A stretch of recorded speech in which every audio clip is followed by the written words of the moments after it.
Welcome to The Explainer. Today, we're going to unpack something pretty incredible. A 2,500-year-old guide to one of life's most fundamental activities, the search. So let's just start with a huge question, one that applies to every single one of us. What are you searching for? Seriously. Because, whether it's for happiness, security, love, or just a sense of meaning, we are all constantly searching for something. Our whole lives are basically defined by that search.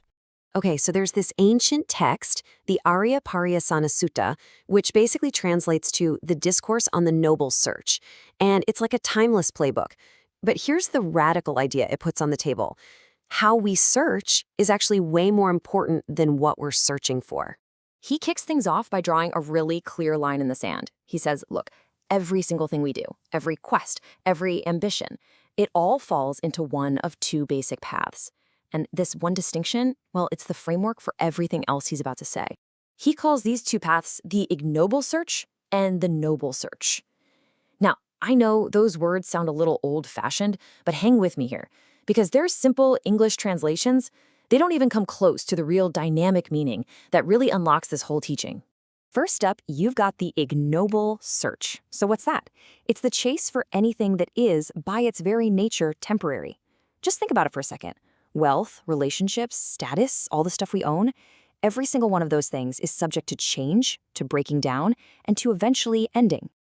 And then, in complete contrast, you have the Noble Search.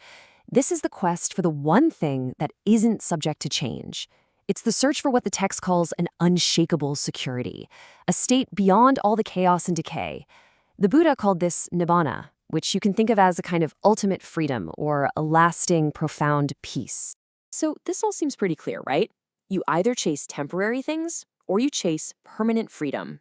But wait, the original word from the Pali language that's translated as search, well, that word holds a hidden key to understanding this whole thing on a much, much deeper level. Let's geek out on the language for a second. The original Pali word is pariyasana. A simple, direct translation gives you search. But there's this really cool ancient way of analyzing language called a neuritic insight, where you dig down to a word's intended meaning. And when you do that here, you don't get search. You get something way more active, way more powerful, all-consuming striving. And this one shift in meaning, it completely reframes everything. We're not talking about a casual look for your car keys or some weekend hobby. No way. Pariyasana is the total, focused, driving energy of your life. It's the engine behind your ambition, your desires, your will to even get out of bed in the morning. That's what he's talking about. And the Buddha's own life story, which he actually tells in this very text, is the perfect example of this. It's a masterclass in how to pivot that all-consuming striving from one path to the other. What's really cool is how candid he is. He flat out admits that before his awakening, he was on that same ignoble path. He was chasing after things that were impermanent, a family, a kingdom, all while he himself was subject to getting old and sick. He was right there in the mix with everyone else. So after he left his old life, his striving was just off the charts. He found the two greatest meditation teachers of his day and completely mastered their techniques. We're talking about reaching these mind-bending states of consciousness, these godlike realms that sound like science fiction. But even then, he realized that these incredible states were still temporary. They were created, they were conditioned, so they had to end. They weren't the ultimate freedom he was striving for. He had this profound insight. He respected his teachers immensely, but he saw that their path was basically a dead end for his ultimate goal. It just led to another amazing but temporary state of being, not to real liberation. So he left, deciding he had to continue the search alone. And this is the pivot. This is the whole game. He took all of that immense energy, that pariyasana, and instead of aiming it at perfecting temporary states, he redirected it. He aimed it at finding the unshakable, the permanent. And that total redirection of his striving is what led him, right there under the Bodhi tree, to full enlightenment. But, right after this monumental discovery, the story takes a really surprising turn.